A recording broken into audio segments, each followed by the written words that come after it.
প্রত্যেক বাড়িতেই এক দুজন এমন পাওয়াই যাবে যারা কুমড়ো খেতে একেবারে পছন্দ করে না। আর কাঁচা কুমড়ো হলে তো আরও কথা নেই।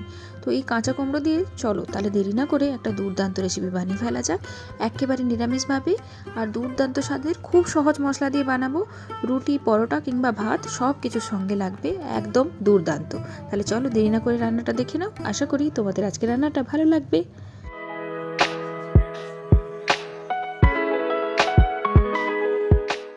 আমি এখানে 500 গ্রামের মতো কাঁচা কুমড়ো নিয়েছি। কাঁচা কুমড়োকে ভালো করে আগে ধুয়ে নিয়েছি। কাঁচা কুমড়ো যেহেতু ছালটাকে আমরা তুলে ফেলবো না, কাঁচা কুমড়োর ছাল অনায়াসে খাওয়া যেতে পারে। তো এখন কুমড়োটাকে টুকরো টুকরো করে কেটে নেব। আর ভেতর দিকের এই যে আঁতির অংশটা আছে, এটা যদি একটু বেশি মনে হয় না তাহলে একটুখানি কেটে ফেলে দিও। তো মোটামুটি মাঝারি সাইজের কেটে নেব। আর একটুখানি আঁতির অংশটা আমি ফেলে দিচ্ছি। যদি কুমড়োটা একেবারে ফ্রেশ হয়, যদি মানে আঁতিটা খুবই কম থাকে তাহলে ফেলার দরকার নেই। তো এরকম একটু কেটে ফেলে দেবো। তারপর কুমড়োটাকে খুব সুন্দর করে কেটে নেব।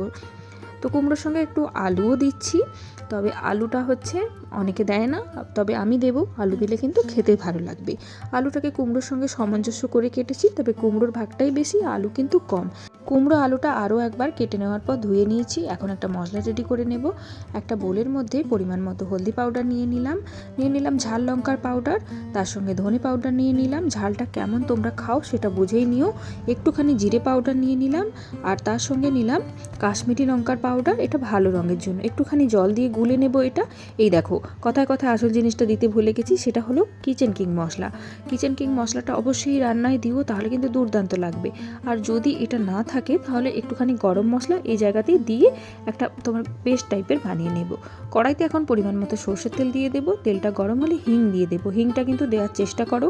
হিং থেকে সুন্দর গন্ধ বেরোলে একটা গোটা শুকনো লঙ্কা, তেজপাতা, আর তার সঙ্গে দিয়ে দেবো 1 চামচ 5 ফোড়ন। ফোড়নটা থেকে যখন সুন্দর গন্ধ বেরোবে তখন ওই যে মশলার পেস্টটা বানালাম ওটা এর মধ্যেই দিয়ে দেবো।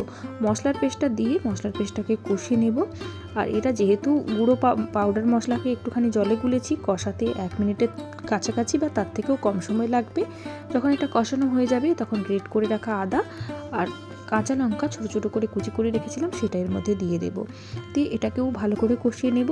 যখন মশলাটা কষানো হয়ে যাবে তখন কেটে রাখা আলু আর কুমড়োটা এর মধ্যে দিয়ে দেবো। একটা বড় সাইজের টমেটোকে ছোটো ছোটো করে কুচি করে রেখেছিলাম সেটা এর মধ্যে দিয়ে দেবো। পরিমাণ মতো নুন দিয়ে দিলাম। আর তারপর সব কিছুকে মশলার সঙ্গে ভালো করে মিশিয়ে নেব। এই রান্নাতে বাইরে থেকে জল কিন্তু যোগ করব না। কুমড়োর মধ্যে প্রচুর পরিমাণ জল থাকে, সেই জলটা থেকেই কিন্তু সবজিগুলো সেদ্ধ হয়ে যাবে এবং রান্নাও হয়ে যাবে।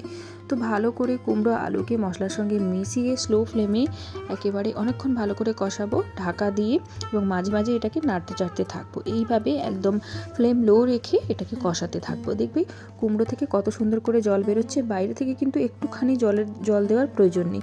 আর যদি কুমড়োটা শুকিয়ে যায় বা একটু পুরনো হয় কুমড়োটা, তাহলে একটুখানি সামান্য জল যোগ করতে পারো। তো ঢাকা দিয়ে কুমড়োটাকে এইভাবে রান্না করে নেব এবং মাঝে মাঝে ঢাকা খুলে এটাকে কষিয়ে নেব। তো কুমড়ো আর আলুটা দেখো অর্ধেক সেদ্ধ হয়ে গেছে, 50%-এর বেশি।